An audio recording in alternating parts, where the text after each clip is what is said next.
KBS 열린 토론.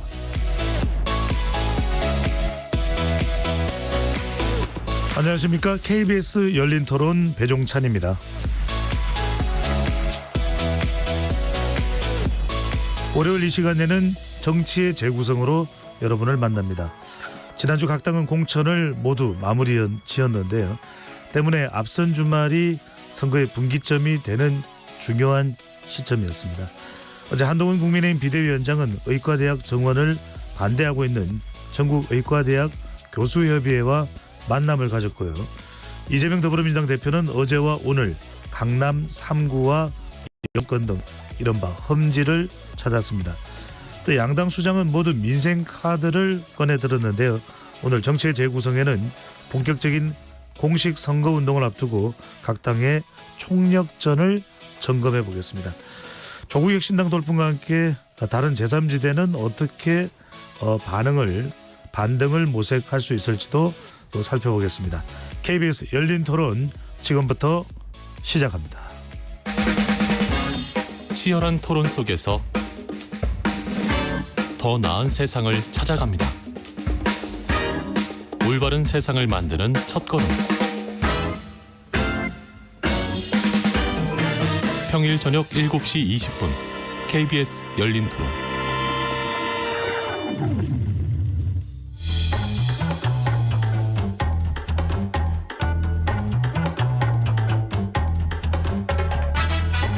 정치를 바라보는 색다른 시선. 정치의 재구성.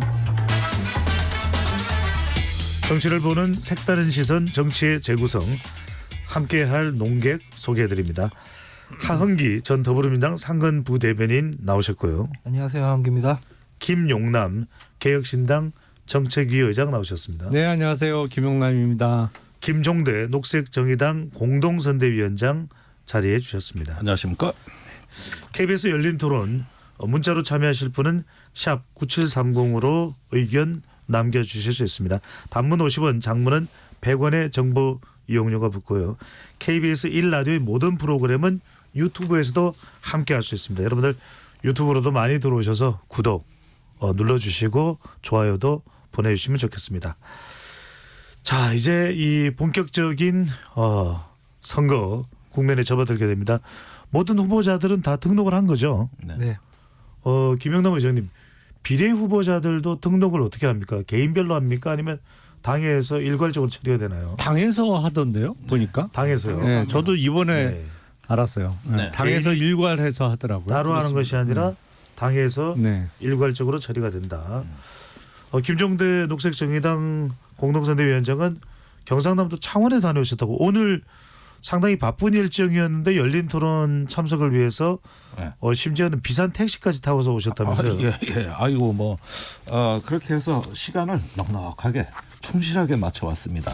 이런 자세로 선거를 해야 되는 거예요. 네. 이런 자세를 누가 좀 미리미리 말이죠. 준비하고 그러면서 민심을 또 이렇게 가까이서 다가가고 예. 당 지지율이 낮아서 그렇지 자세는 좋지 않습니다. 자세는 우리가. 훌륭하신데 선거는 잘 될까는 의문인데. 아니 그러니까 자세도 좀 봐주셔야죠. 네. 예. 아직 뭐 선거가 끝난 건 아니니까요. 녹색정의당이 또 어떤 결과를 또 얻게 될지 이 부분은 또 지켜봐야 될 것 같습니다. 또 많은 분들이 궁금해하시는 게 김용남 개혁신당 정책위 의장이 이번에 선거 어떻게 되는지도 궁금합니다. 어디 지역구 아니 저는 이번에 출마를 못하는 거죠. 뭐. 예. 아니 그 불출마 선언이 간단치 않은 일이고 아니 상당히 불출마 선언을 한 건 아니고. 아니고요. 네. 사실은 지역구 출마 생각이 있었는데 2월 20일 날 이른바 제3지대 빅텐트 통합선언이 결렬이 됐잖아요. 네. 열 하루 만에. 그러면서 현실적으로 지역구 돌파는 어려워진 거죠. 사실은 제3지대라는 거는 많이 해보셨습니다만 뭐 단일 기호 아래 빅텐트가 쳐져서 다 모여도 사실은 양당의 그 점유율이 워낙 높기 때문에 네. 그 사이를 비집고 들어가서 돌파하기가 쉽지 않은 건데 이게 통합이 결렬되면서 4분 오열됐기 때문에 네. 지역구 돌파는 사실상 졌다고 봐야죠. 네. 그게 바로 제가 불출마한 이유입니다. 사실은. 네. 내가 술 한잔 사드리고 네네. 싶어요. 너무 공감해요. 그러니까 한마디로 말씀하시면은 뭐 될 가능성이 없었다 이렇게 뭐 정리를 해도 되겠네요. 아니 지금 개혁신당의 지역구 후보들이 뛰고 있기 때문에 43명이 그렇게 단적으로 얘기하면은 좀 안 될 것 같고요. 예.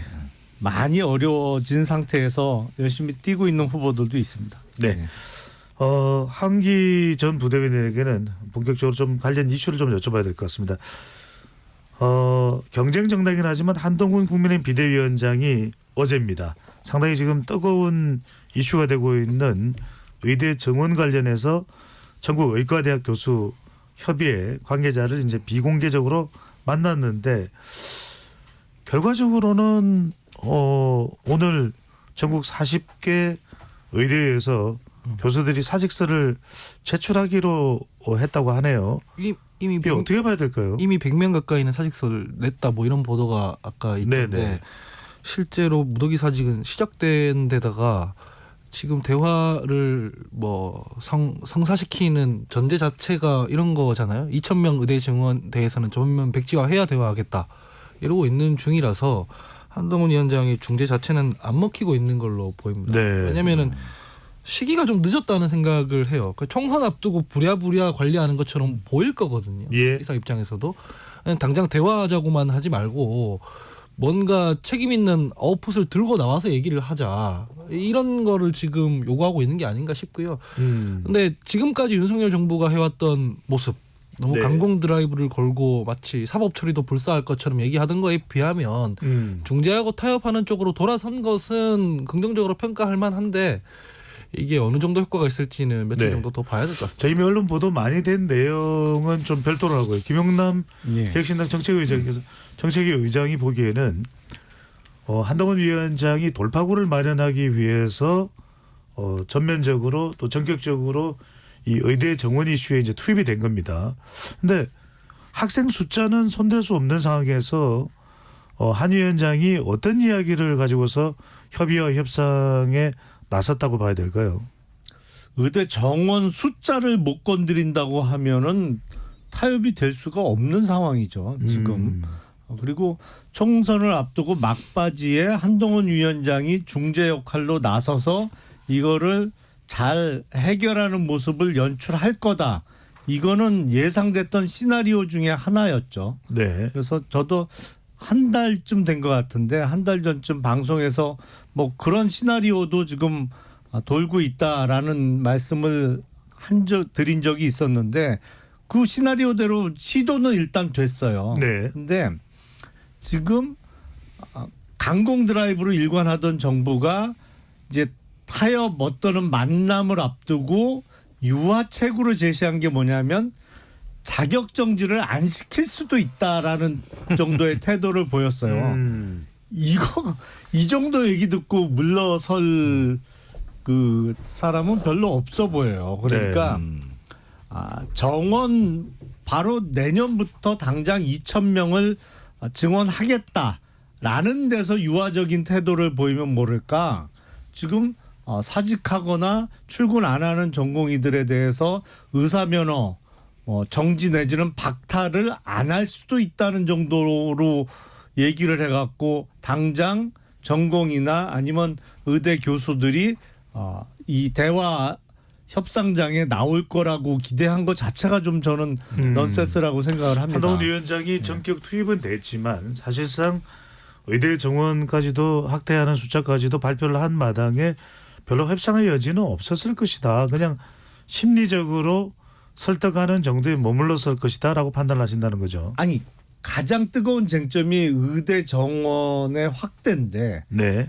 그거는 전혀 못 건드리면서 그러니까요. 대화하자 그러면 대화가 될 수가 없는 거죠. 네. 김종대 위원장께서 보시기에는 그럼에도 불구하고 한 위원장이 이 비공개 의대 교수 협의회와 대화를 나눈 건 분명히 뭔가 돌파해야 된다라고 하는 절차절명의 위기감을 느꼈을 때문인데 그런데도 불구하고 별다른 소득과 성과가 없는 이유는 뭐라고 봐야 될까요? 예, 이종섭 대사 귀국도 이제 본인이 요청해가지고 귀국했다는 거 아닙니까? 그걸로 다 해결됐다. 이번에도 한동훈 위원장이 저기 본인이 또 저 의사 전공의 면허 정지를 유보시켰다. 계속 이렇게 가는데 이게 문제 해결 방식이 아니라는 거예요. 네. 사실은 진짜 문제 해결하려면은 당내 안철수나 이뇨한 같은 의사 출신들의 의견들을 좀 경청하고 존중해서 아마도 저 중재자로 일찍부터 썼어야 된다고 생각이 됩니다. 오늘 안철수 의원은 정부안과 전혀 다른 단계적 증언을 지금 주장하고 강력히 촉구한다고 개인 입장을 냈어요. 네. 그다음에 윤상현 의원은 안철수 의원 같은 분이 중재를 해야 된다 그랬고 이거 제2의 윤한 갈등이 될 소지도 있습니다. 이런 상태면은 네. 국민의힘 의원들이 소신 발언을 하고 있는데 특히 의사 출신 의원들이 이렇게 소신 발언을 하고 그걸 엄호하는 듯한 이러면서 정부 정책을 완전히 깨는 듯한 것도 강력하게 메시지를 내고 있단 말이죠. 네. 그렇다면은 이 문제도 제2의 이종섭 사태와 비슷한 모양으로 흘러가고 있다. 그때도 윤한 갈등이다 이런 얘기가 있더니 결국은 가까스로 약간만 봉합하는 수준에서 일단 끝났단 말이에요. 그러나 문제는 계속 남지 않습니까? 이번에도 마찬가지예요. 봉합이 된 것처럼 이렇게 보여지지만은 문제는 계속되는 거거든요. 네. 네, 그런 면에서 이건 상당히 이것도 지금 어떤 문제 해결이 아니라 어떤 그 마사지 차원이다. 그런 차원으로 보여집니다. 네. 자, 논의를 하고 있는 중에 백지원 전 국민의힘 선대본부 상근 부대변인이 나오셨습니다. 어서 오십시오. 네, 안녕하세요. 네, 지금 우리 이제 한동훈 비대위원장이 어제 전국 의과대학 교수 협의회와 비공개 회담을 가졌던 부분을 이야기 나누고 있는데 사실은 국민의힘 지지층으로서는 기대감이 적지 않았을 것 같아요. 왜냐하면 일각에서는 이 의대 정원 갈등을 해소하는 것이 국민의힘 선거 판세 흐름에 상당히 중요한 이정표가 될 수 있다. 이런 분석도 나왔는데 정작 오늘 뚜껑을 열고 보니까 별다른 성과는 사실상 없는 셈으로 보이기도 하는데 국민의힘에서는 어떻게 평가를 하고 있는지요? 사실 전국 의대 교수 협의회에서 먼저 요청을 했기 때문에 한동훈 위원장이 여당의 선대위원장으로서 소통하고 청취하는 역할을 수행했다라고 생각이 되고요. 이미 의대 증원분이 배분이 된 상황이기 때문에 숫자의 재조정은 또 각 대학이라든지 이제 이해관계에 있는 여러분들에 대한 반발이 또 우려되는 상황이기도 합니다. 이게 한쪽의 이익으로 몰아갈 이슈는 아니고요. 분명히 오랫동안 지금 복지부도 이야기한 것을 보면 정부는 130번 이상 소통을 했다라고 이야기를 하는데 그만큼 지금 강대강의 국면이기 때문에 어느 한쪽이 지금 뭔가 포기하고 있지 않은 상황이어서 문제가 되는 것 같고요. 윤석열 대통령의 해당 정책에 대한 의지는 지금 27년 동안 증원하지 않았던 의사의 수를 늘리고 OECD 기준으로도 최하위인 이 상황을 좀 의료개혁을 통해서 좀 타파하겠다라는 의지가 있는 것 같고요. 욕을 먹어도 해야 할 일은 하겠다라고 늘 이야기를 했듯이 그런 기조 안에서 지금 정책이 운영이 되고 있는데 다만 숫자나 방식에 대해서는 지금 여당 내에서도 논쟁이 있는 건 사실입니다. 그리고 네. 단계적 증원이라는 안철수 의원의 제안은 사실 고려해볼 만한 부분이기도 하고요. 지금 어떤 개혁을 함에 있어서 모두를 만족시키는 개혁은 상당히 어려운데 저는 이게 선거 국면에 끼치는 영향을 봤을 때는 부정적인지 긍정적인지 둘 다 양면적인 지금 상황이 있어가지고요. 크게 이게 이슈가 될 것 같지는 않습니다. 이게 네. 뭔가. 잠깐만 백지원 전 부대변인에게 네. 지금 하여튼 정부와 윤석열 정부가 의료계가 대치하는 국면인데 이걸 해결할 만한 어떤 해법이 있을까요? 결국 해결하려면 협상의 당사자는 정부죠. 그리고 네. 대통령실이 그 중재 역할을 해야지 여당은 물론 소통을 하고 의견을 낼 수 있지만 결국 정책 결정 권한은 이제 정부에 있는 것이기 때문에 앞으로 이번 주 내로 웬만하면 원활하게 풀어가는 것이 의사들의 뭐 면허 박탈 문제나 이런 면허 정지 문제들도 있기 때문에 충분히 양쪽이 어느 정도 양보할 부분은 양보하면서 좀 협상을 이루어 갔으면 좋겠습니다. 짧게 김종대 위원장께 여쭤보겠습니다. 자, 그래도 한동훈 위원장이 협의를 해보겠다고 했고 또 네. 정부에서는 전공의의 법적 처분에 대해서 상당히 유연한 태도를 보일 그런 준비도 되어 있다고 이야기를 했고 또 정부는 나름 이렇게 협의할 수 있는 그런 채널을 열어두겠다라고 강조를 했다면 조금 여론이 바뀔 가능성도 있습니까? 그동안 좀 정부가 상당히 갈등을 키운다라는 지적도 나오긴 했지만 이제는 아이고 좀 의사들도 지금 의료전이 심지어는 피로가 누적돼서 사망했다는 소식까지도 나오고 있는 마당에 네. 이제는 의사들이 전공의들도 한자를 위해서라도 정부에 불만이 있더라도 한자를 위해서라도 의대 교수들도 철회하고 한자 곁으로 돌아와야 된다는 여론, 국민 여론이 오히려 정부나 여당 쪽에 힘이 실릴 가능성은 어떻게 보십니까? 아니 물론 지금도 환자 곁을 지키는 소신 있는 의사분들이 계십니다. 네. 또 그분들 입장도 존중해드려야 되고 또 자꾸 과로가 누적돼서 오히려 의료 사고가 날 수 있어서 진료 시간을 줄여야 되겠다. 이 입장도 존중받아야 되는 입장이에요. 근데 자꾸 여기서 지금 소통 협의 뭐 이런 얘기를 하는데 우리가 착각해서는 안 되는 것이 뭐냐면은 이 교수협의회에서 나온 입장도 면밀하게 다시 보면은 네. 어제 한동훈 위원장이 찾아간 거는 이 정책을 협상하러 간 게 아니에요. 아하. 이 전공의 면허 정지나 이 사법 처리 문제 이런 부분들을 얘기하러 간 겁니다. 그러니까 지금 의사협회에서는 야 이거 해도 너무하는 거 아니냐. 어떻게 면허 정지라고 이렇게 거칠게 하고 의사를 악마화하냐. 이것부터라도 우선 중지시켜라. 네. 그러니까 그러면 저를 믿어 주십시오 하고 그걸 대통령실에 건의한 겁니다. 그러면 근데 이 이야기는 이 사법 처리 과정에서 또 정부의 어떤 강압적인 행정 권력 동원에 대한 이야기지. 거기서 속도 조절 이야기지. 저기 뭐 어떤 방향으로 수구이하자거나 협의하자는 얘기는 없어요. 아무것도 없습니다.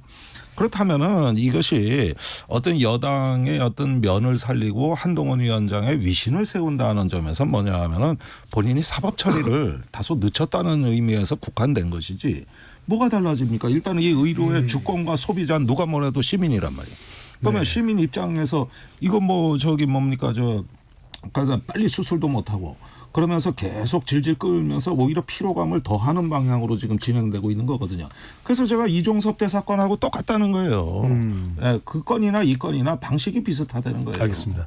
전국의과대학 교수협의회는 입장문을 발표했는데 입학 정원 및 배정은 협의 및 논의의 대상도 아니며 한동훈 위원장과 대화하지도 않았다. 그 얘기입니다. 라고 밝히고 있습니다. 그 얘기예요. 자 이런 상황인데 자 이제 28일이면 공식 선거운동이 시작됩니다. 백지원 전 부대변인. 지금 여러 가지 이제 선거 판세를 분석하고 전망하는 목소리를 들어보면 상당히 국민의힘에 대한 위기를 이야기하는 목소리도 있습니다.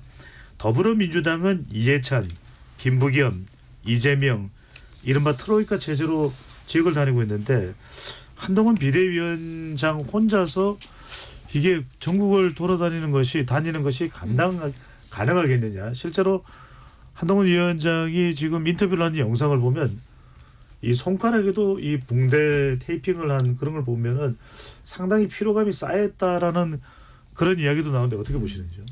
사실 뭐 더불어민주당도 말이 쓰리톱이지 이재명 대표 한 분에게 하이라이트 이제 스포트라이트가 쏠리고 있기 때문에 사실상 원톱 체제는 비슷해 보인다라고 이야기 드리고 싶고요.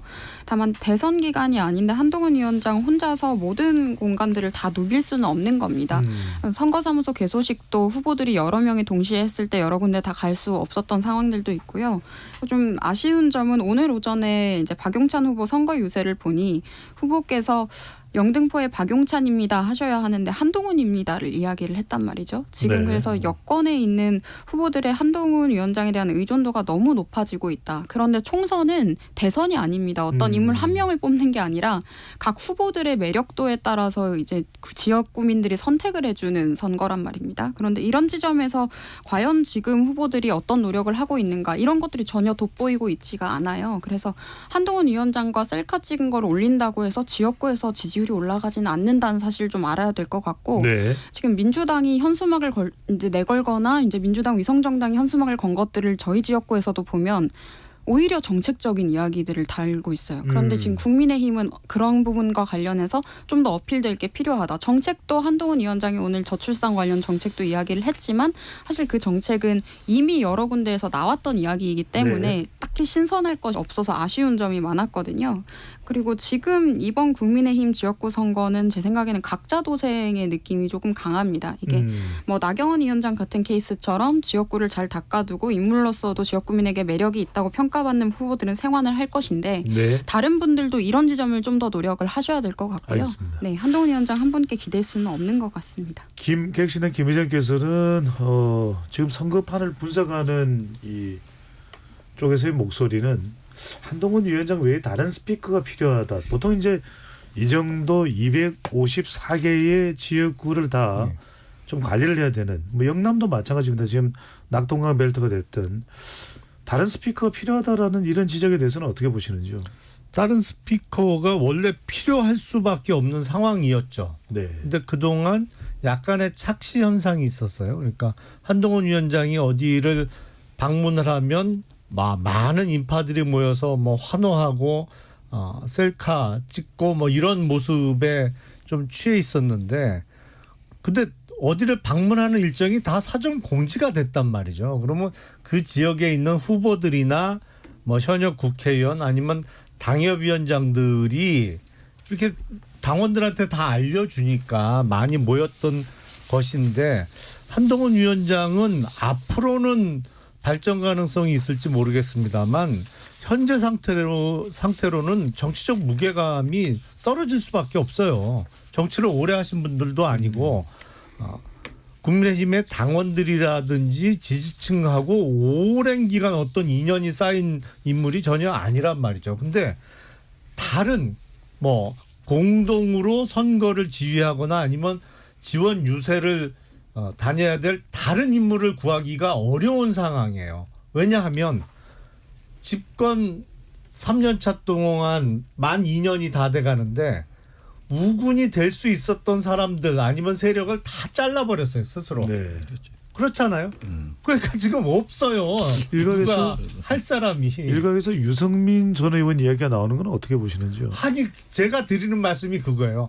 그렇게 나설 수 있는 인물들이 있었는데 전당대회를 거치면서 또 지방선거를 거치면서 다 잘라버리고 우군이 돼야 될 사람들을 다 사실은 거리가 멀어지거나 아니면 다 뭐 적군이라고까지 표현할 수는 없습니다만 반목하는 사이로 만들어버렸잖아요. 지금 이 국민의힘과 정부 측에서.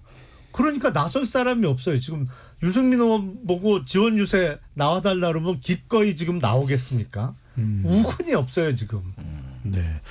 한기 전 부대변에게는 지금 이제 본격적으로 이제는 공천 관련 발언은 좀 이제 줄어들었고 뭐 마무리가 됐으니까요.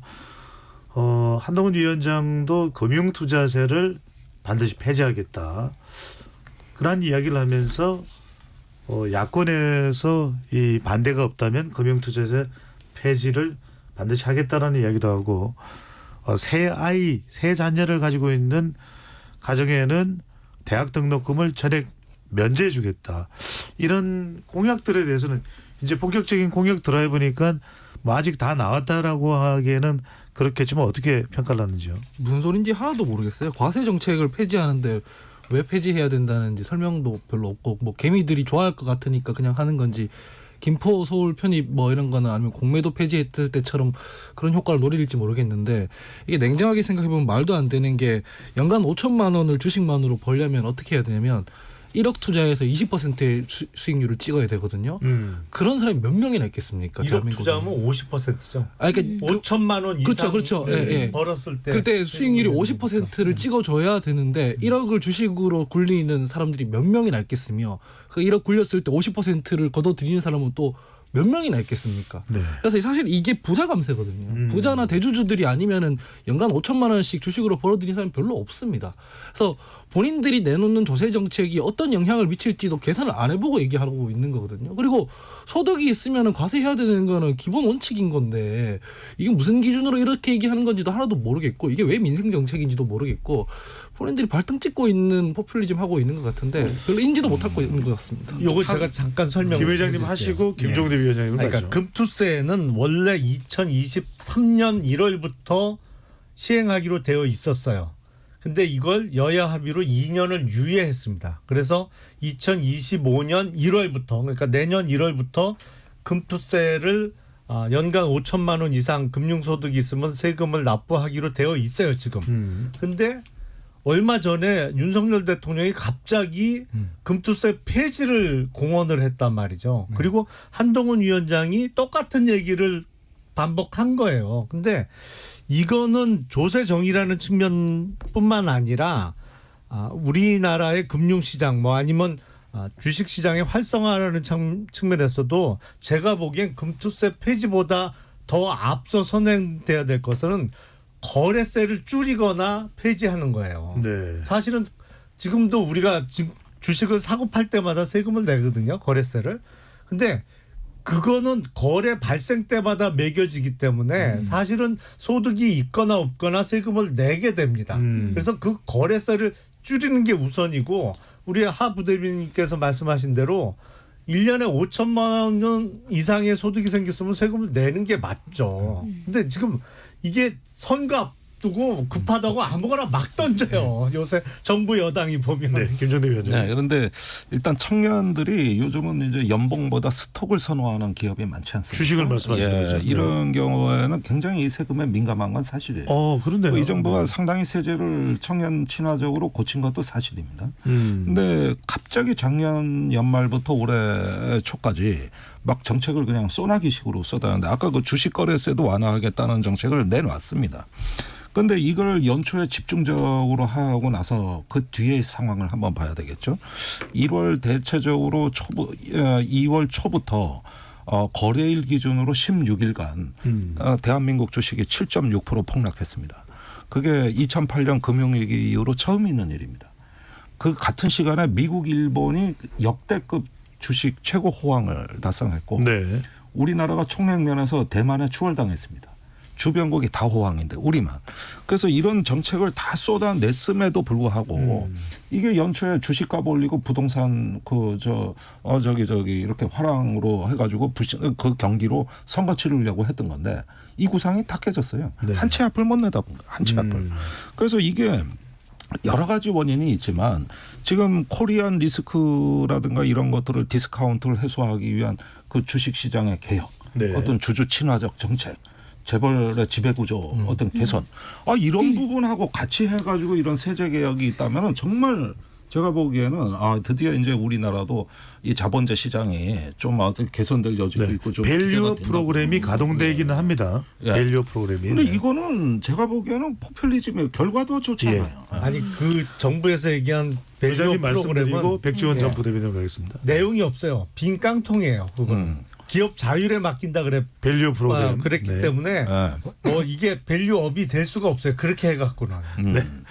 백지원 전 부대변인이 자 그리고 그 한동훈 위원장이 아주 지금 며칠째 강조를 하고 있는 내용으로 보입니다. 일단 구두상으로든 아니면 어떤 보도 자료든 간에 이 세 자녀를 둔 가정에는 대학 등록금 전액을 지원하기 이건 상당히 또 고무적인 정책으로도 보이기도 하는데요. 어떻게 보시는지. 사실 현실적으로 돈을 아무리 준다고 청년들이 누가 애를 낳습니까? 저는 이런 정책들이 오히려 저출산을 심화시키는 안 좋은 정책이라는 생각을 항상 하는데요. 네. 아까 주식 투자도 그렇고 뭔가 청년이랑 소통하는 것처럼 하지만 청년들의 현실을 모르는 약간 포퓰리즘성 공약들이 지금 나오고 있는 게 저도 참 안타깝고요. 주식 투자 관련해서도 거래세 축소나 폐지가 먼저 선행이 되는 것이 맞습니다. 그리고 5천만 원의 이익을 얻으려면 5억 굴려서 10% 정도 이익을 만들어야 되는데 청년을 만약 대상으로 했다면 청년 중에 5억을 한 번에 굴려서 연간에 한국 시장에서 10% 이익 만드는 거 쉬운 일이 아니거든요. 네. 그래서 이게 과연 얼마나 소구력이 있을지는 조금 우려가 되고요. 지금 우리가 중도 확장성을 이야기하고 다른 당을 지지한 사람들을 끌어오는 것에 있어서 이게 얼마나 효과가 있을까라는 생각이 들고 세자녀 등록금 전면 폐지도 조금 의아한 정책이라고 저는 말씀을 드리고 싶습니다. 제가 대학을 다닐 때도 뭐 반값 등록금도 이슈고 여러 가지였는데 지금 중요한 거는 대학에 들어가기까지에 드는 교육비가 더 비싸고 많이 든다는 게 지금 문제거든요. 그럼 그것과 관련된 공약이 또 선행이 되어야 그 이후에 등록금 정책도 나와야 되는 건데 지금 조금 균형을 좀 못 잡고 있는 것 같아서 좀 우려가 됩니다. 네. 자, 그럼 더불어민주당으로 가보겠습니다. 이재명 대표가 주말에 송파, 잠실, 또 서초, 서울입니다. 동작, 영등포. 송파, 잠실, 서초를 보면 대체로 서울 지역에서 민주당의 험지로도 볼 수 있는데 그리고 또 주말에는 영남권을 찾았습니다. 네. 경기도나 인천은 뭐 별 격정이 안 된다. 뭐 이렇게 민주당 내에서 해석을 하는 거라고 봐야 될까요? 아니죠. 경기도나 인천 뭐 찾았기 때문에 경기도 찾았기 때문에 이거는 그런 거라기보다는 수도권이든 뭐 전국 단위든 네. 격전지를 먼저 한번 훑고 다닌다고 아하. 봐야 될 것 같고요. 실제로는 이게 지금 민주당이 선거 정치가 조금 숨통이 트였다고 하는 게 평가가 되는 게 2주가 안 됐거든요. 네. 원래 한 그 전까지만 해도 뭐 공천 자부민이 공천 파동이니 해서 민주당이 크게 깨질 것이다 이렇게 얘기가 나오다가 1, 2주 상간의 상황이 변한 것인데 선거는 아직 16일 정도 남은 상황인 것이고 그래서 이제 격전지부터 조금 붐업을 시키면서 다닌다 이렇게 봐야 될 것 같아요. 뭐 네. 저희가 지금 상황 좋아졌다고 고개 들면 바로 또 변수가 생길 수 있기 때문에 겸손하게 해야 되는 상황이라고 봅니다. 영남권을 간 것은 좀 격전지 특히 낙동강 벨트를 지원하기 위한 행보를 볼 수 있다. 네, 서울에 동작이 갔던 거랑 비슷한 거죠. 네. 김 의장 보시기에는 이재명 대표가 이 정도면은 서울의 험지, 그다음에 영남권. 제가 궁금해지는 것은 인천 계양을은 뭐 굳이 안 들러도 된다, 뭐 이렇게 봐야 될까요? 사실은 선거 운동에서 가장 중요한 부분은 매스미디어를 통한 선거 운동이 최고죠. 그리고 당 대표급 정도 되면 물론 그렇다고 지역구를 전혀 돌보지 않을 수는 없습니다만 자신의 지역구입니다. 네, 그렇죠. 그거는 이제 최소화하면서 전국 지원 유세나 아니면 선거 지위를 힘쓰는 게 오히려 본인 지역구 선거에 더 도움이 되는 경우가 많거든요. 네. 2016년도 사례를 보면 그때 국민의당을 창당한 안철수 당시 후보가 노원구에서 지역구 출마를 했잖아요.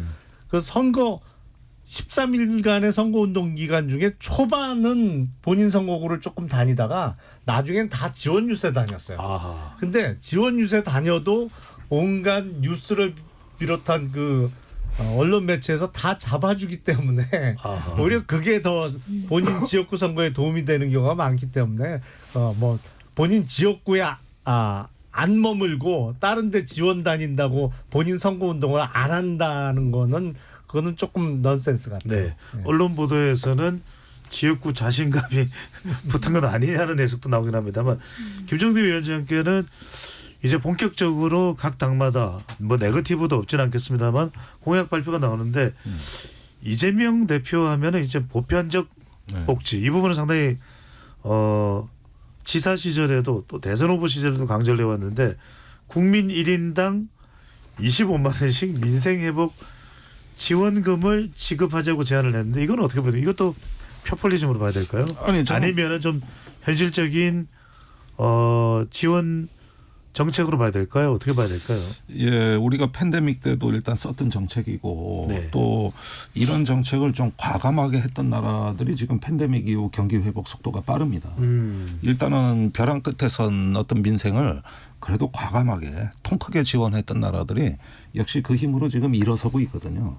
그런 면에서 우리가 조금 팬데믹 때 미흡한 지원이 오히려 팬데믹 끝나고 기대했던 경제가 살아나지 않는 원인이 되지 않는 거 아닌가 이런 생각이 들고 이런 지원에 대해서는 저는 반대하지 않습니다. 다만 이제 기본소득을 얘기했던 이재명 대표가 너무 보편복지에 치중하다 보니까 선별적 복지가 오히려 우리나라가 쭉 약해지는 경향이 있었다는 거. 이거는 엄연한 부작용이거든요. 그런데 정작 이렇게 어떤 보편적으로 소득을 보장하는 가운데서 우리가 조금 경제 어떤 그 소득주도 뭐 옛날 성장도 있었습니다만 이런 것들이 이후에 기술혁명 시기에 앞으로 로봇 경제가 일반화됐을 때는 굉장히 어떤 그 대안적 세계로서 유력하지만 지금은 우선 그러한 것들을 하나의 체계를 구축해 나가는 과정에서도 너무나 어렵고 벼랑 끝에 내몰린 긴급 구제가 필요한 부분에 조금 더 집중해야 되지 않느냐. 네. 이런 어떤 선별적인 부분을 자칫 놓치고 있는 것 같아서 안타까운 생각이 드는 것이죠. 그런 면에서 뭐 보수는 선별복지, 진보는 뭐 보편복지 이렇게 프레이밍 돼 있는 것도 저는 상당히 잘못됐다고 보고 그런 면에서 구체적으로 어떤 어려움을 살피면서 거명해주고 기억해주고 손을 잡아주는 조금 이런 어떤 그 미세 정책은 아쉽다. 다 기본으로 퉁치고 보편으로 퉁치는 방식이 네. 뭐 우리한테 얼마나 이게 효과가 있으려면 꽤 오랜 시간 준비해야 되고 또 기다려야 되는 정책이네. 김영남 의장에게 넘기기 전에 방금 전에 이재명 대표 더불어민주당 이재명 대표의 선거 동선에 대해서 조금 정확하게 다시 확인해서 말씀드리겠습니다. 지난 주말 험지로 분류되는 서울 강남 3구를 찾았고 오늘 여권 강세 지역인 영남권을 찾았다라는 관련 정보를 재차 다시 확인해서 말씀드리고요. 자, 그럼 결국 재원 확보가 중요할 텐데 지난 코로나 국면에서도 1인당 개인 지원금 관련해서 상당히 예산 관련해서 민감했었습니다. 문재인 정부에서도. 근데 지금 1인당 25만 원씩이면 적지 않은 예산이 필요할 텐데 이 부분은 어떻게 보시는지요? 결국에는 뭐 추경을 하자는 얘기 아닐까요? 올해 예산은 이미 거의 정해져 있고 이 정도 돈을 살포하려고 하면 예비비 갖고는 부족할 테니까 결국 뭐 추경을 하는 수밖에 없을 텐데 4년 전 총선 때 당시 코로나 국면에서 정부 여당이었던 민주당이 코로나 재난지원금 한 가정에 100만 원씩 해갖고 재미를 톡톡히 봤죠. 막말로 진짜 선거 막판에 그거로 의석을 훨씬 더 가져갔다고 보는 게 맞아요. 제가 그때 지역구 선거를 뛰던 상황이기 때문에 피부로 아주 체감할 수 있는 민심의 변화가 있었는데 이번에 좀 특이한 거는 야당인데도 불구하고 이제 제안을 했단 말이죠. 근데 말씀하신 대로 이거는 무차별로 그냥 살포하는 거잖아요. 뭐 어려운 분들 아니면 지금 상황에서 뭐 그전과 다름이 없거나 오히려 나아진 분들 뭐 이런 거 선별하지 않고 다 1인당 25만 원씩 주자는 얘기인데 앞서서 그 당시 코로나 국면에서 우리가 조금 미흡해서 지금 경기 회복이 다른 나라보다 더딘 거 아니냐 뭐 이런 말씀을 네. 잠깐 하셨는데 미국이 우리보다 돈을 당시 더 풀었던 건 맞아요. 근데 미국 지금 기준금리가 몇 퍼센트입니까? 금리 상당 기준으로 5.5%잖아요. 돈을 많이 풀었기 때문에 인플레이션이 세게 온 거고 그만큼 금리를 많이 올려놓은 거예요. 우리가 지금 기준금리 3.5%잖아요. 네. 그러니까 미국하고 지금 2% 기준금리 차이가 나는데 정리해 주시고요. 그러니까 아니 세상에 공짜는 없어요. 돈 많이 풀면 분명히 시간차를 두고 물가가 더 많이 오릅니다. 그렇기 때문에 그 물가를 잡기 위해서 금리를 더 많이 올릴 수밖에 없는 상황이 오는 거고요. 뭐 네.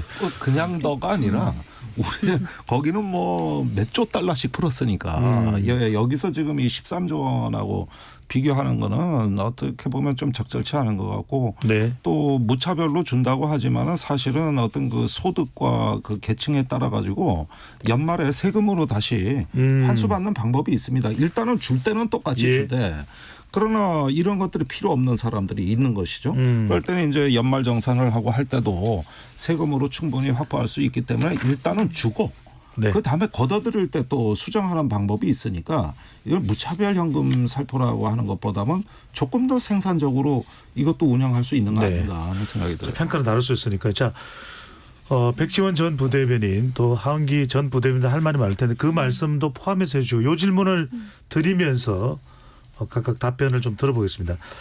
또 이재명 대표가 약간 발언 논란도 있습니다. 자, 중국 대만의 외교 관련해서도 중국 대만 어느 한쪽에 외교적 대응을 할 이유가 없다. 그냥 세세하면 되지 않느냐. 어떤 뉘앙스의 취재 발을 냈고요. 경기 북부, 경기도를 남도와 북도로 분도하는 이슈에 대해서도 경기 북부를 분도하게 되면은 강원 서도로 전락된다. 이 말인가요? 그런 얘기. 황기재분. 예. 강원 서도, 강원의 서쪽에 있는 서도로 그만큼 낙후된다는 의미의 발언을 했는데 자, 이 발언에 대해서는 어떻게 평가를 하는지 상당히 지금 국민의힘은 상당히 공세 수위를 높여서 이 부분에 대해서 비판을 하고 있습니다. 이건 뭐 정치 성향이 아니라 그냥 이재명 대표의 국민을 대하는 애티튜드가 너무 저는 수준 이하였다라는 태도, 생각을 하고요. 네. 네. 그 CS의 발언을 할 때 표정이나 자세 같은 것도 좀 너무 야비하고 비굴해 보일 수 있는 표정으로 그걸 즐기셨는지 모르겠는데 그런 행동을 하셨는데 중국 대만한테 고개 숙이고 CSC 하면 된다?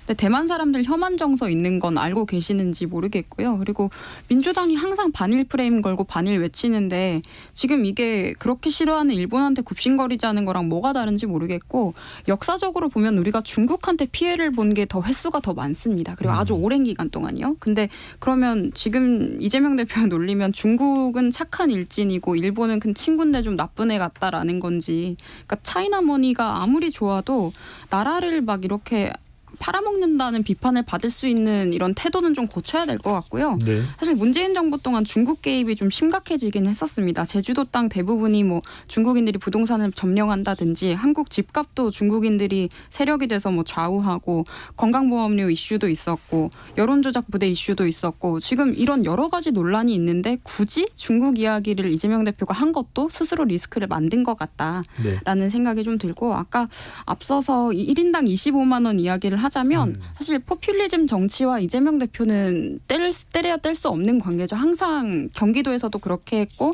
뭔가 현금 살포하는 정책에 대한 선호도가 높은 정치인인데 사실 저는 이런 현금 살포가 좀 무서운 거는 본인들이 어디 가서 경제적 가치를 창출해서 번 게 아니잖아요. 국민들한테서 얻은 세금인데 왜 그 세금을 쓰면서 본인들이 생색을 내는지 잘 모르겠고요.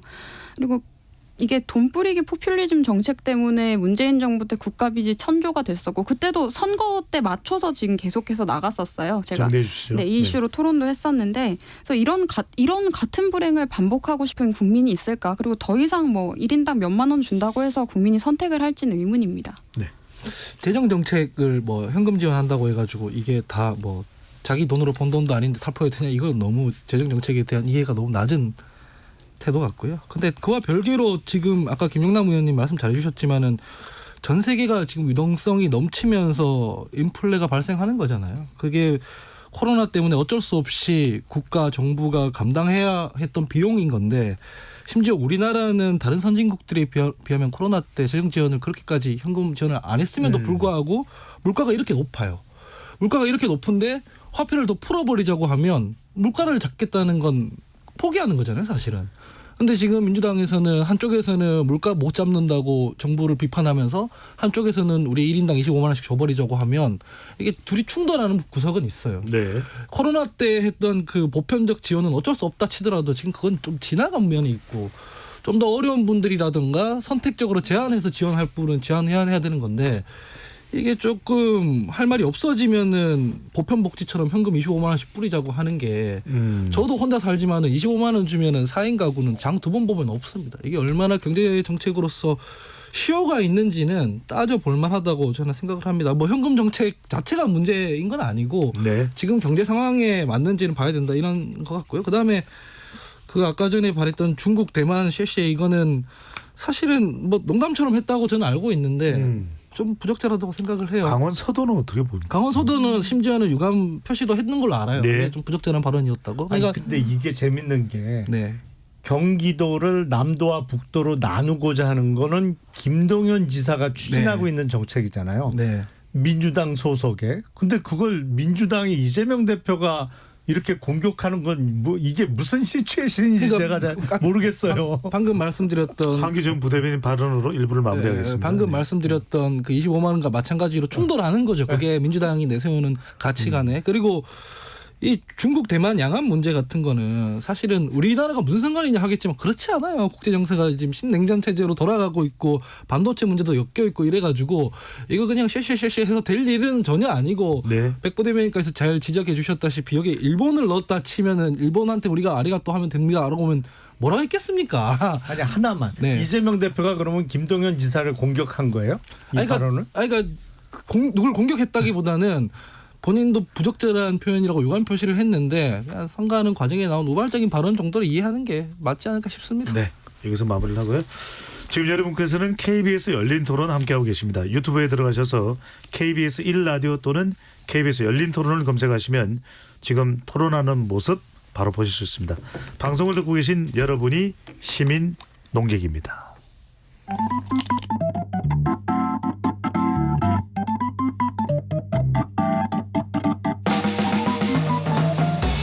세상을 바꾸는 질문 열린 토론이 시작합니다. KBS 열린 토론은 언제나 열려 있습니다. 단문 50원, 장문 100원의 유료 문자 샵 9730 그리고 KBS 어플리케이션 콩으로 여러분의 의견을 남겨주세요. KBS 열린 토론 2부 이어가겠습니다. 오늘은 정치의 재구성으로 진행합니다.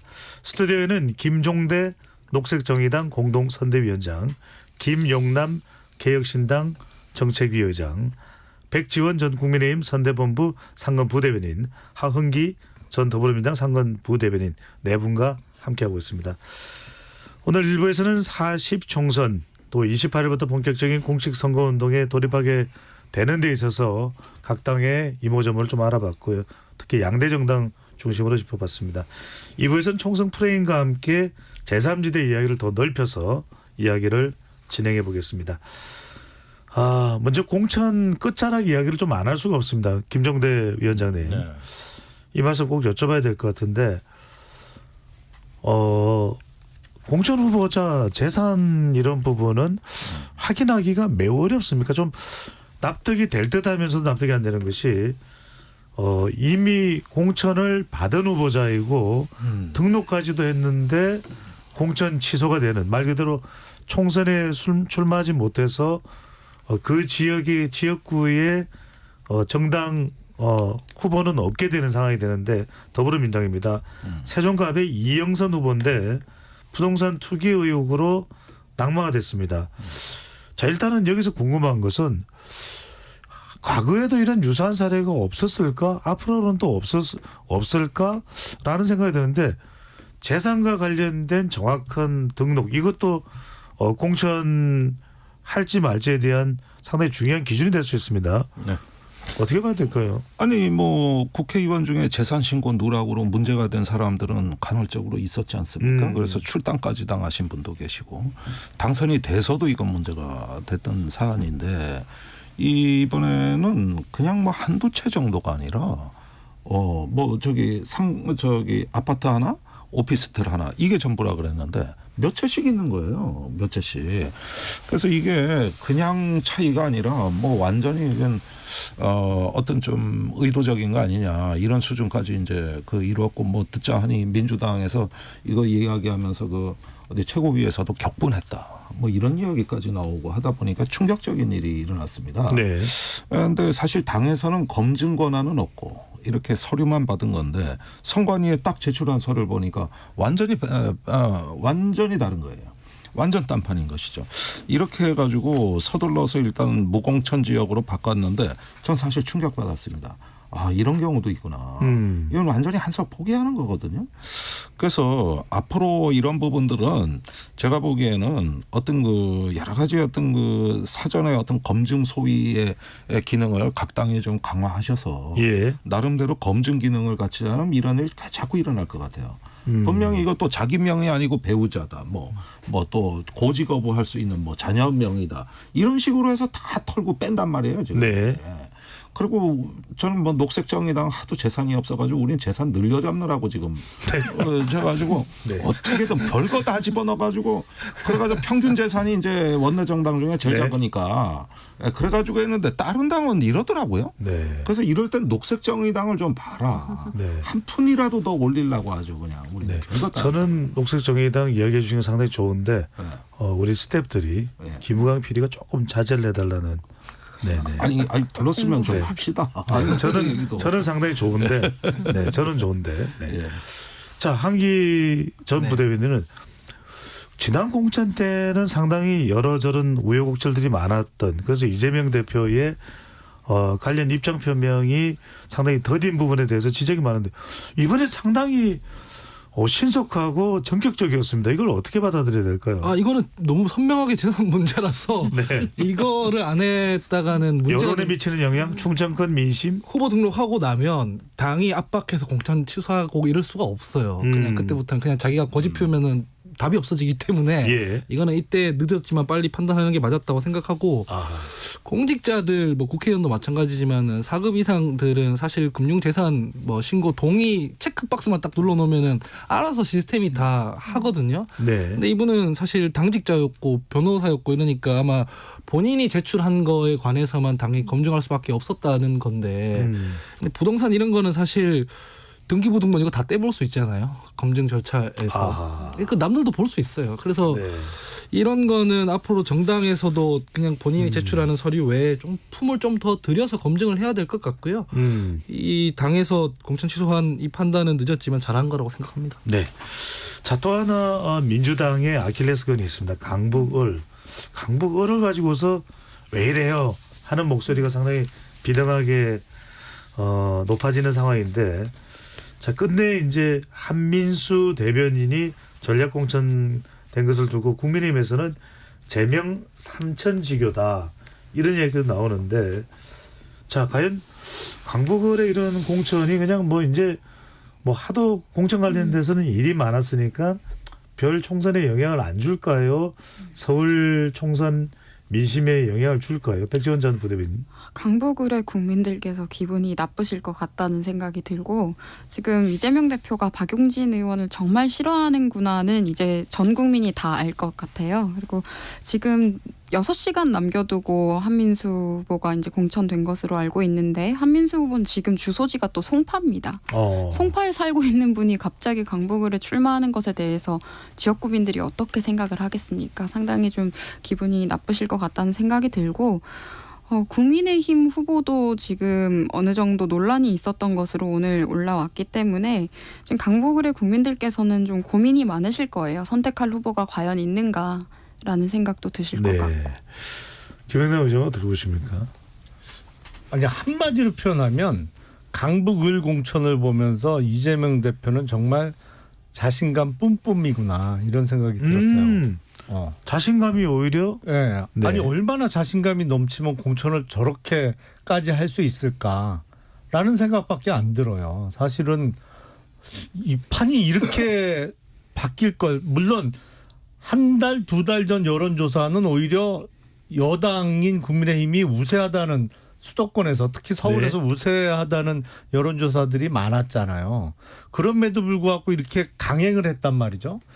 그래서 이 여론 지형이 바뀔 걸 미리 알고 이랬나 싶을 정도로 네. 이게 보통의 경우에 공천을 이 정도로 엉망으로 하면 선거를 져야 되거든요. 네. 근데 지금 여론조사 발표되는 거 보면 선거 안 질 것 같아요. 물론 오히려 알 수는 민주당이 없습니다. 네. 뭐 이길 거라는 여론조사들이 많이 나오고 있잖아요. 그래서 야, 어떻게 미리 알고 이랬나 싶을 정도로 이거는 사실은 말이 안 되는 공천이죠. 네. 진행자로서 잠깐 보충을 드리면은 민주당이 이길 것이라는 여론조사보다는 민주당이 우세할 것이라는 평론가들이 전망이 있다는 것으로 대체를 하도록 하겠습니다. 예. 자, 지금 상황을 보면 김종대 선대위원장은 삐지신 건 아닌 거죠? 왜요? 제가 녹색정의당에 좀 좀 네네. 서운합니다, 사실은. 네. 네, 뭔 자, 그래서 얘기만 하면. 질문을 드립니다. 질문을 드립니다. 녹색정의당은 한동훈 비대위원장이 개소식에서 마이크를 사용한 것이 불법 선거운동이다. 네. 이렇게 해서 고발을 했나요? 어떻게 했나요? 예, 검찰에 고발할 예정이다. 네, 고발할 이렇게 발표 예정이- 입장을 내놨죠. 예정입니다. 예. 그다음에 이 국민의힘은 또 민주당의 이재명 대표가 야권의 비례정당 후보인 서성만 후보 지지를 호소한 것을 두고 비례정당이니까 공직선거법 위반이다 이렇게 또 지적을 하고 나섰는데 어떻게 봐야 될까요? 좀 합당한 예. 그런 아니, 상황인가요? 아니면 서로 일단 뭐 문제만 되면은 다 이제 공세를 취하자 이런 상황으로 봐야 될까요? 글쎄요, 뭐 누구보다 선거법을 잘하는 참모들이 즐비한데 네. 이런 실수가 있었다는 거는 저는 좀 이해가 가지 않습니다. 우선 좀 설명을 드리자면은 선거운동 기간이 아직 아닐 때 옥내 집회에서 확성기를 사용할 수 있는 건 후보자 본인밖에 없습니다. 한동훈 위원장이 이제 마이크를 들고 적극적으로 윤재옥 그 의원 개소식에서 지지 호소를 한 거거든요. 네. 그래서 이런 경우는 사실은 선거법 위반이 맞고요. 그다음에 이재명 대표가 그 야권 비례정당이라고 하는데 일단 당이 다르잖아요. 그러면은 타 정당의 선거운동을 못 하게 돼 있습니다. 어떤 경우에도 다른 정당 후보를 지지를 호소하는 일은 할 수 없는 게 우리 선거법의 기본 정신이거든요.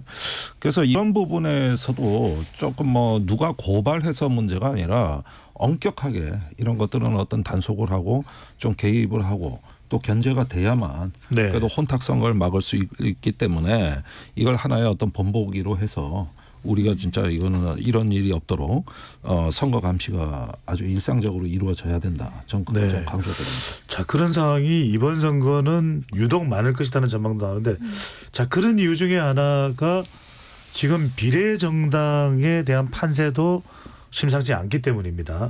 조국혁신당이 상당히 약진하는 현상으로 나타나고 있는데 어제는 파란불꽃 선거대책위원회 조국혁신당에서 출범하면서 윤석열 검찰 독재 정권을 하얗게 불태우겠다.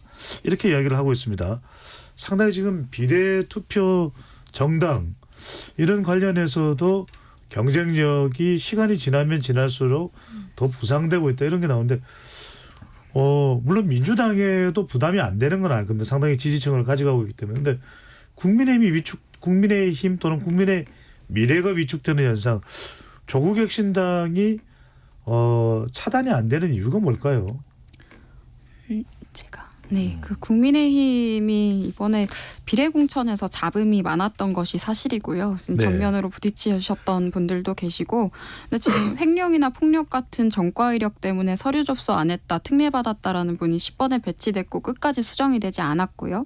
그리고 민주당 의원의 조카가 뭐 안정권을 받는다든지 이런 부분에서 소위 집토끼라고 하죠. 기존 지지층의 반발이나 보수 우파 국민들의 실망도도 컸던 것이 영향이 있는 것 같고요.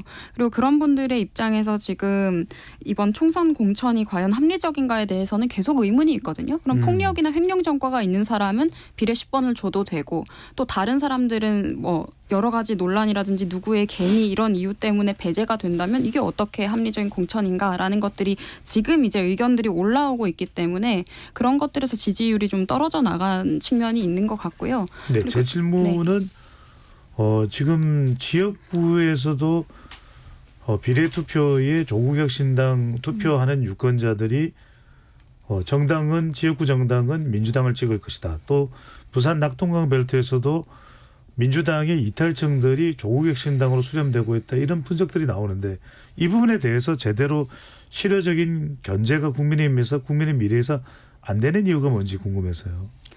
국민의 미래가 PK에 소구할 수 있는 소구 능력이 있는 인물은 없다고 생각을 하고요. 네. 그리고 PK에 지금 나가 있는 우리 국민의힘의 후보들을 보면 사실 다른 지역구에서 오랫동안 활동을 해오고 중진이었던 분들을 이제 다른 또 그 옆 지역구라든지 이제 낙동강 벨트라는 데 전략적으로 내보냈었잖아요. 차라리 그분들이 기존에 있는 지역구에 있었다면 한 석이라도 확보 가능했을 것 같은데 지금 계속 여론조사 결과가 나오는 것을 보면 오차 범위 내에서 오락가락하는 경우도 있고 이게 우세는 아닌 상황이거든요. 그래서 PK를 뭔가 자꾸 보수 지역의 텃밭이라거나 편안한 지역이라고 생각하는 생각을 좀 깨야 될 것 같아요. 네. 언제까지 PK 국민들이 지금 돌아선 분들도 굉장히 많기 때문에 좀 더 위기감을 가지고 당 지도부가 나서서 선거운동을 해야 되는 상황은 맞는 것 같습니다. 네.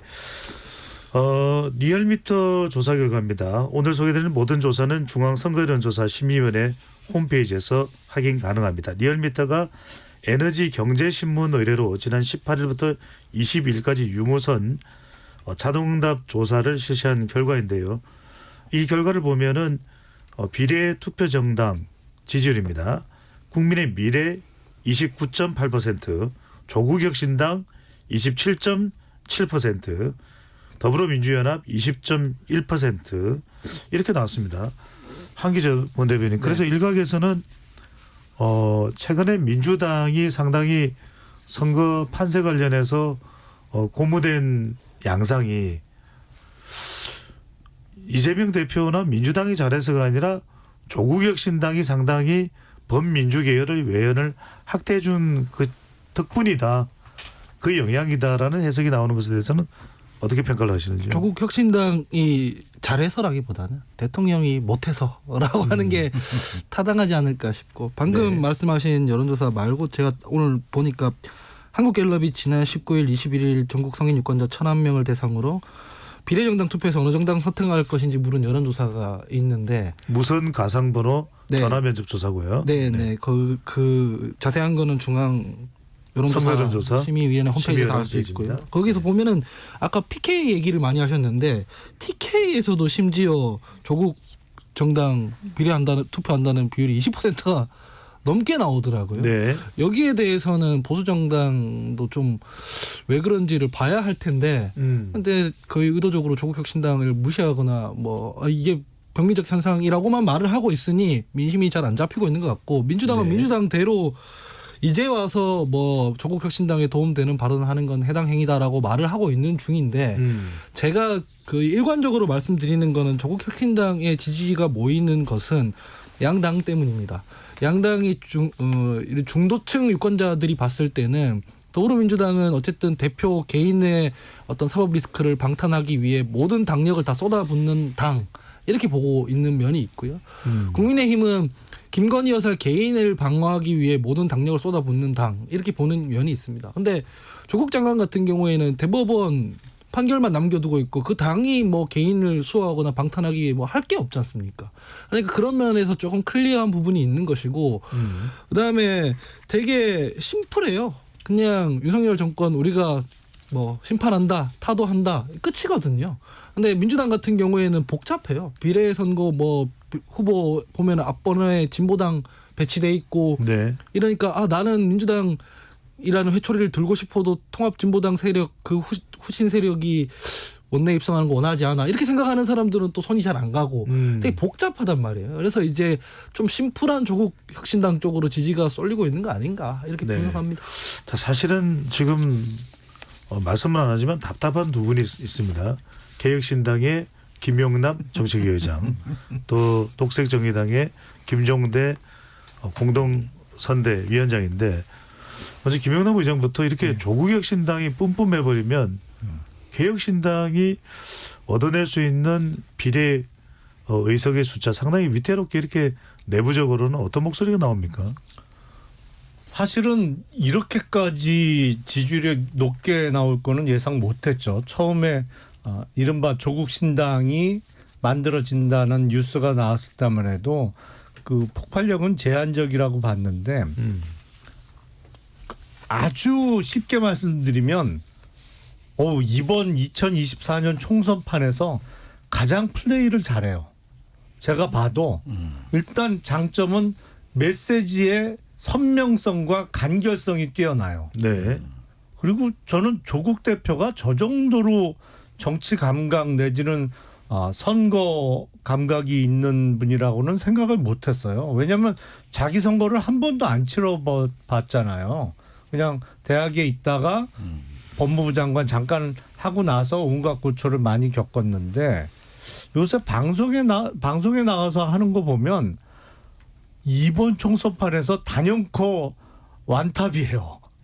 이 멘트나 이런 게 나오는 게 보면 그래서 저런 이른바 저런 뛰어난 뭐랄까요 선거 꾼이라고 표현하긴 좀 그렇고 네. 저런 뛰어난 그 선거인이었나 뭐 이런 생각이 들 정도로 어떤 그 방송에 나와서 던지는 메시지 뭐 이런 것도 그렇고 의제 선정 능력도 뛰어난 것 같아요. 근데 차분하게 따져보면 문제는 많죠. 왜냐하면 당 대표부터 해서 거기 비례 선순위에 들어가 있는 분들이 일단 사법 리스크를 안고 있는 분들이 많잖아요. 그러니까 뭐 법리적으로나 논리적으로 보면 문제가 많음에도 불구하고 일단 그냥 쉽게 말씀드리면 선거운동을 너무 잘하고 있어요.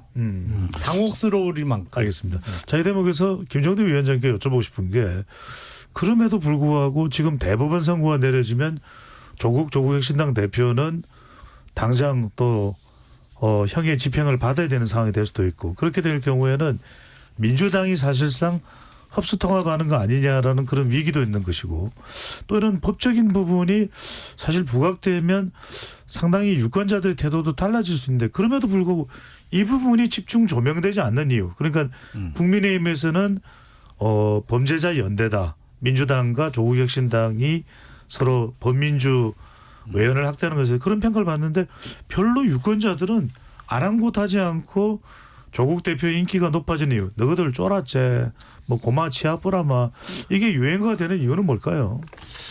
2010년에 안철수 현상하고 비슷하다고 봅니다. 그때 지방선거에서 서울시장에 왜 안철수 그때 2011년도 보궐선거. 보궐선거. 예. 그러면 정정해 주셔 감사합니다.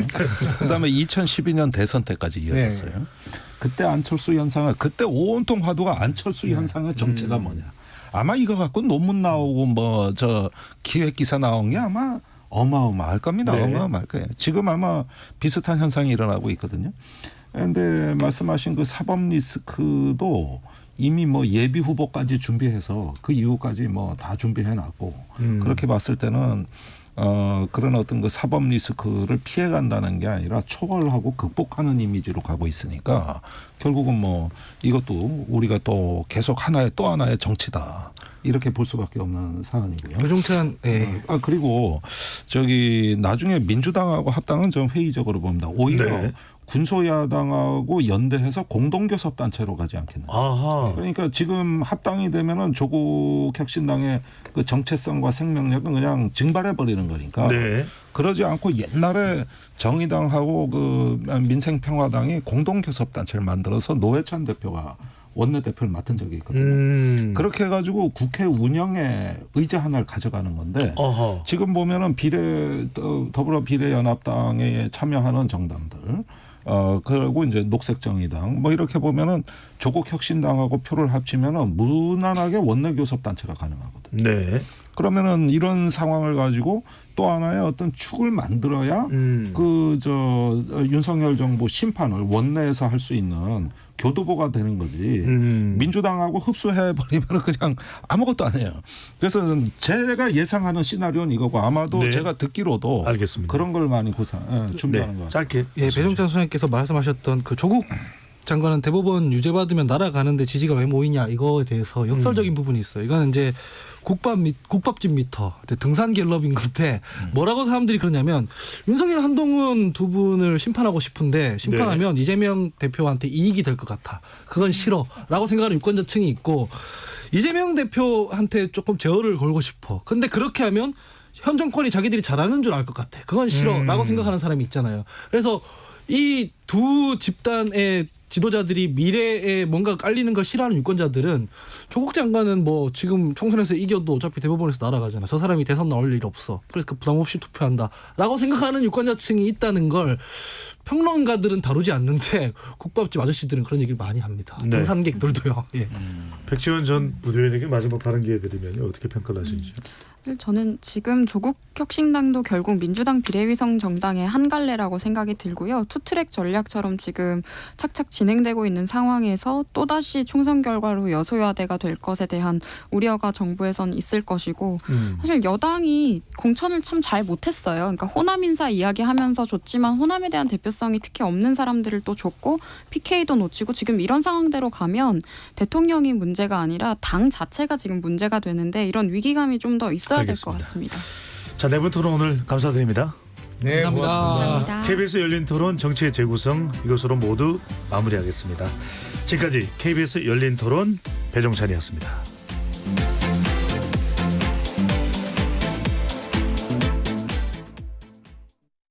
국회의원 하면 뭐가 떠오르세요? 그렇게 큰 관심은 없는